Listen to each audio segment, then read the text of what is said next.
আসসালামু আলাইকুম। সংবাদে আপনাদের সবাইকে স্বাগত জানাচ্ছি। আমি ফিরোজ তোহা। শুরুতেই সংবাদ শিরোনাম। বাংলাদেশের সর্বশেষ গুরুত্বপূর্ণ আপডেট সংবাদে আপনাকে স্বাগত। শুরুতেই সংবাদ শিরোনাম, পরে বিস্তারিত। শুরুতেই জানিয়ে দিব অত্যন্ত গুরুত্বপূর্ণ সংবাদ। বাংলাদেশকে নিয়ে ভারতের রয়ের একের পর এক পরিকল্পনা বাস্তবায়নের চেষ্টা করছে জার্মান ভিত্তিক মিরর এশিয়ার প্রতিবেদন। হাসিনাত্তর বাংলাদেশ নিয়ে ভারতীয় গোয়েন্দা সংস্থা রয়ের একের পর এক পরিকল্পনা বাস্তবায়ন করছে বলে রিপোর্ট করেছে জার্মানের বনভিত্তিক নিউজ পোর্টাল দি মিরর এশিয়া। তারা বলছে, ভারতের সরকার হাসিনার পতন কোনোভাবেই মানতে পারছে না। তারা আবার নতুন করে বাংলাদেশের ভিতর নানা রকমের দাঙ্গা বাঁধানোর চেষ্টা করছে। এই কাজটি করছে ভারতের গোয়েন্দা সংস্থা র। এরপর জানিয়ে দিব সাবেক 18 মন্ত্রী এবং 8 এমপির দেশ থেকে নিষেধাজ্ঞা। এদিকে গাজীপুরে 11 কারখানায় শ্রমিক অসন্তোষ, মহাসড়ক অবরোধ।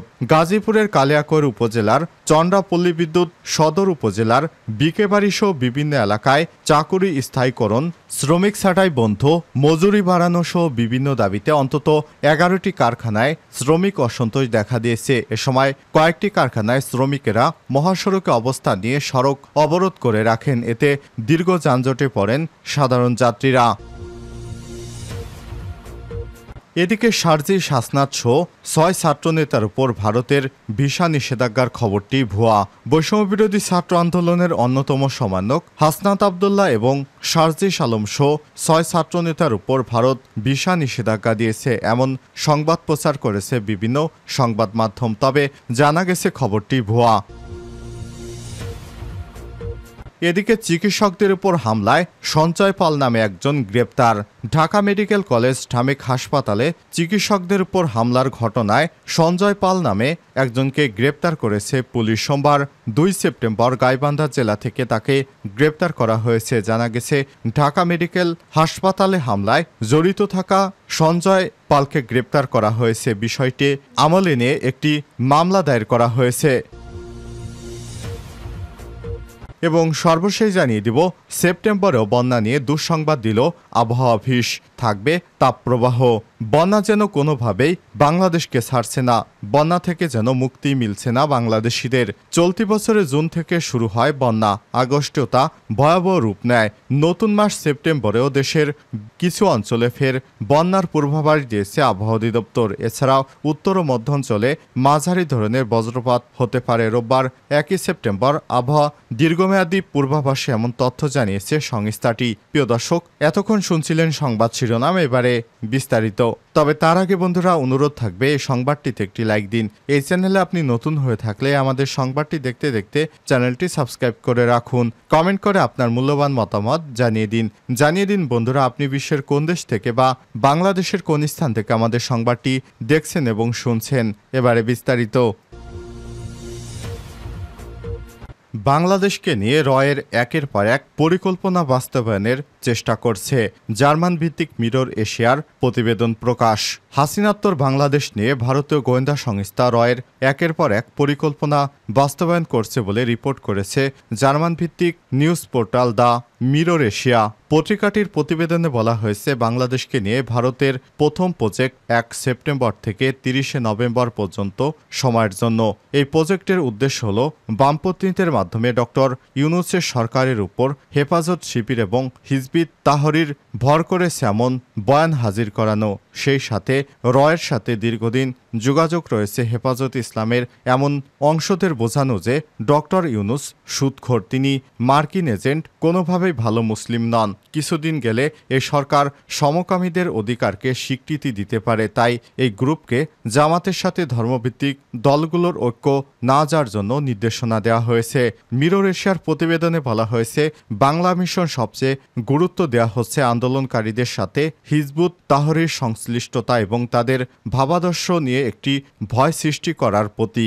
দ্য মিরর এশিয়া উল্লেখ করে বলেছে, ইতিমধ্যে মার্কিন সাম্রাজ্য বিরোধী 3 জন বামপন্থী সাবেক ছাত্রনেতার সাথে পশ্চিম বাংলায় দিল্লিতে কর্মরত একজন বাংলা সাংবাদিক দীর্ঘ সময় কথা বলেছেন। প্রতিবেদনে বলা হয়েছে, এই মুহূর্তে ভারতের অগ্রাধিকার হল তরুণদের কোনো দল গঠনের সুযোগ না দিয়ে বর্তমান সরকারকে নভেম্বরের মধ্যে হিজবুত তাহরির ও শিবির প্রভাবিত সরকার বলে চিহ্নিত করে একটা অস্থিরতা সৃষ্টি করা।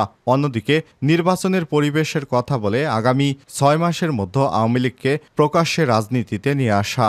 মিরর এশিয়ার প্রতিবেদনে বলা হয়েছে, ইতিমধ্যে রয়ের মধ্যে একটি গ্রুপ করা হয়েছে বাংলা মিশন সম্পন্ন করার জন্য। সম্প্রতি চিকেন নেক নিয়ে বৈষম্য বিরোধী ছাত্র আন্দোলনের অন্যতম সমন্বয়ক হাসনাত আবদুল্লাহর মন্তব্য ও 7 সিস্টার্স নিয়ে সমন্বয়কদের কারো কারো বক্তব্যকেও আমলে নিয়েছে বাংলাদেশ নিয়ে গঠিত গোয়েন্দা উপটিম বাংলা মিশন। তাদের প্রত্যেকের ফেসবুক স্ট্যাটাসকে হিন্দি এবং ইংরেজিতে অনুবাদ করে ভিক্টর 2-এর টেবিলে দেয়া হয়েছে। ভিক্টর 2 হল রয়ের একটি সেল, যেখানে বাংলাদেশ সম্পর্কিত সর্বশেষ সিদ্ধান্ত নেওয়া হচ্ছে। পত্রিকাটির মতে, বাংলাদেশকে নিয়ে ভারত এই মুহূর্তে 2 নৌকায় পা রেখে চলেছে।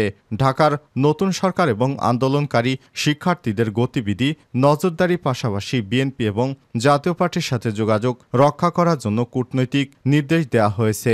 ভারতের প্রধানমন্ত্রীর কার্যালয়ের একটি সূত্র বলছে, তারা জামাত ইসলামের সাথে আলোচনা দরজা এখনই খুলতে চায় না, তবে জানালা খুলতে চায়। প্রতিবেদনে বলা হয়েছে, আন্দোলনকারী সমন্বয়কদের দিয়ে এবং তাদের আদর্শিক ধারণা নিয়ে দিল্লির 2টিও আসামের একটি থিঙ্ক ট্যাঙ্ক গত 20 দিন ধরে গবেষণা করছে। 3টি সংস্থার রিপোর্ট বলছে, সমন্বয়করা যে দল গঠন করতে যাবে তা হবে একটি ভারত বিরোধী রাজনৈতিক দল। বামপন্থী বৈপ্লবিক ধারণা তারা পোষণ করলেও তাদের সাথে ধর্মের বিরোধ থাকবে না। এই আদর্শের ফলে মূলত দেশের বামপন্থীদের রাজনৈতিক স্পেস একেবারে শূন্য হয়ে যাবে বলে উল্লেখ করেছেন গবেষকেরা। ফলে তারা বামদের সাথে তরুণদের একটা দ্বন্দ্ব তৈরি হবে বলে ধারণা করছেন। সে চিন্তার থেকেই বামপন্থী ছাত্র নেতাদের সাথে যোগাযোগ করছে। এছাড়া সম্প্রতি হয়ে যা গণ অভ্যুত্থানে তারা একটি দার্শনিক এবং ঐতিহাসিক ভিত্তি দিতে চাইলে বাংলাদেশের জাতীয় ইতিহাসে মুক্তিযুদ্ধের একচ্ছত্র বয়ান ক্ষুণ্ণ হবে বলে মনে করছেন তারা, যা ঢাকায় ভারতের সফট পাওয়ারকে দুর্বল করে দিবে। এই গণ অভ্যুত্থানের চেতনাকে বৃহত্তর পরিসরে গ্রহণ করা হলে রয়ের দ্বিতীয় পরিকল্পনা রিসেটেল আওয়ামী লীগ 2025 খুব কঠিন হয়ে যাবে।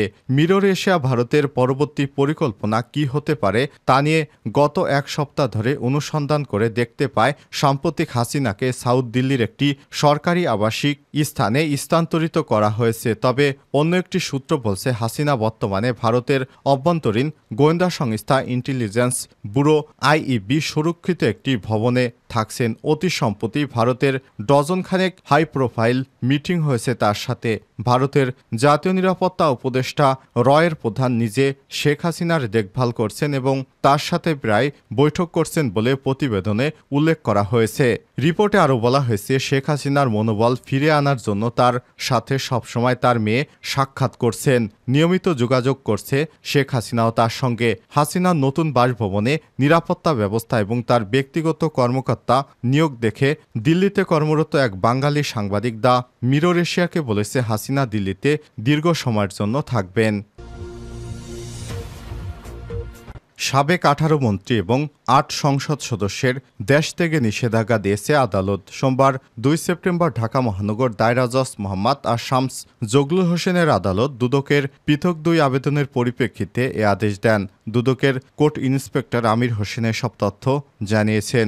দেশ থেকে যাদের নিষেধাজ্ঞায় নাম রয়েছে তারা হলেন পররাষ্ট্রমন্ত্রী মোহাম্মদ হাসান মাহমুদ, বিদ্যুৎ ও জ্বালানি খনিজ সম্পদ মন্ত্রণালয়ের সাবেক প্রতিমন্ত্রী নসরুল হামিদ, নৌপরিবহন মন্ত্রণালয়ের প্রতিমন্ত্রী খালিদ মাহমুদ চৌধুরী, সাবেক আইসিটি প্রতিমন্ত্রী জুনায়েদ আহমেদ পলক, প্রাথমিক এবং গণশিক্ষা প্রতিমন্ত্রী মোহাম্মদ জাকির হোসেন, সাবেক প্রবাসী ও কল্যাণমন্ত্রী ইমরান আহমেদ, সাবেক বিদ্যুৎ ও জ্বালানি খনিজ সম্পদ মন্ত্রণালয়ের প্রতিমন্ত্রী মোহাম্মদ এনামুল হক, সাবেক স্থানীয় সরকার পল্লী উন্নয়ন সমবায় প্রতিমন্ত্রী স্বপন ভট্টাচার্য, সাবেক বাণিজ্যমন্ত্রী টিপু মুন্সি, সাবেক দুর্যোগ ব্যবস্থাপনা এবং ত্রাণ প্রতিমন্ত্রী ডাক্তার এনামুর রহমান, সাবেক আইনমন্ত্রী আনিসুল হক, সাবেক স্থানীয় সরকার পল্লী উন্নয়ন এবং সমবায় মন্ত্রী মোহাম্মদ তাজুল ইসলাম, সাবেক ধর্মমন্ত্রী ফরিদুল হক, গোলাম দস্তগীর গাজী, সাবেক যুব ক্রীড়া সম্পদ মন্ত্রণালয়ের প্রতিমন্ত্রী মোহাম্মদ জাহিদ হাসান রাসেল, সাবেক দুর্যোগ ব্যবস্থাপনা এবং ত্রাণ মন্ত্রণালয়ের প্রতিমন্ত্রী মোহাম্মদ মহিবুর রহমান, সাবেক প্রাণী সম্পদ মন্ত্রী আনোয়ার হোসেন, সাবেক তথ্যমন্ত্রী হাসানুল হক ইনু, এছাড়াও সাবেক সংসদ সদস্য বেনজির আহমেদ, কাজী নাবিল আহমেদ ও শহীদুল ইসলাম বকুল, একেএম সরর জাহান, শেখ আফিল উদ্দিন, মেহের আফরোজ, আবু সাইদ আল মাহমুদ এবং শেখ হেলাল উদ্দিনকে নিষেধাজ্ঞা দেওয়া হয়েছে। তারা দেশ ত্যাগ করতে পারবে না। গাজীপুরে 11 কারখানায় শ্রমিক অসন্তোষ, মহাসড়ক অবরোধ। গাজীপুরের কালিয়াকৈর চন্দ্রাপল্লী বিদ্যুৎ সদর উপজেলার বিবেকবাড়ি সহ বিভিন্ন এলাকায় চাকরি স্থায়ীকরণ, শ্রমিক ছাঁটাই বন্ধ, মজুরি বাড়ানো সহ বিভিন্ন দাবিতে অন্তত 11টি কারখানায় শ্রমিক অসন্তোষ দেখা দিয়েছে। আজ দেখা গিয়েছে ঢাকার ইপিজেড সহ বিভিন্ন এলাকায় অনেকগুলো গার্মেন্টস বন্ধ হয়ে গেছে। আসলে আন্দোলনের কারণে নিরাপত্তাজনিত সমস্যার কারণে অনেক গার্মেন্টসের মালিক কর্তৃপক্ষ গার্মেন্টস বন্ধ করে দিতে বাধ্য হয়েছে। এতে করে যারা আন্দোলন করেছে তারাই মূলত বেশি সমস্যায় পড়বে, কারণ কারখানাগুলো যদি বন্ধ হয়ে যায় তাহলে সব শ্রমিকেরা কি করবে, তখন দেখা যাবে আবার ভয়ানক বিপদ। সুতরাং সবাইকে এ ধরনের আন্দোলন বন্ধ করার জন্য বিশেষভাবে অনুরোধ করা হলো।